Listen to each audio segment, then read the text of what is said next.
Les autorités sanitaires congolaises s'empressent d'arrêter la propagation du virus Ebola dans l'est de la RDC. Cette campagne de vaccination a été lancée au centre de santé de Butembo, où le premier patient avait été traité.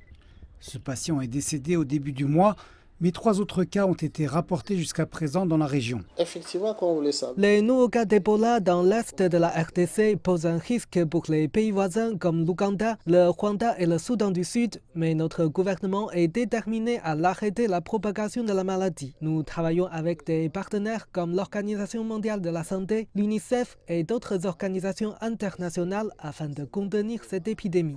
Les autorités ont commencé à tester les échantillons du premier patient afin d'identifier la souche d'Ebola.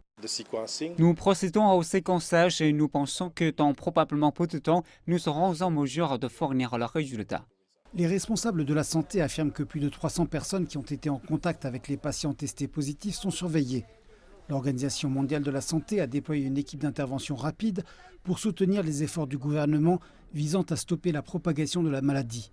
Plus de 8000 doses de vaccins contre le virus Ebola ont également été expédiées dans l'est du pays. La ville de Butembo a été l'un des épicentres de la deuxième plus grande épidémie au monde en 2018. Cette épidémie a été déclarée en juin dernier après avoir causé la mort de plus de 2200 personnes. La résurgence de l'Ebola s'est produite dans une région qui a souffert de cycles de conflits violents pendant plus de 2 décennies. Le conflit dans l'est de la RDC a gravement affecté la réponse à une épidémie antérieure. Les urgences sanitaires en cours, telles que la Covid-19, la malaria et la rougeole, ont encore davantage handicapé la capacité du gouvernement de la RDC à faire face aux nouveaux cas d'Ebola.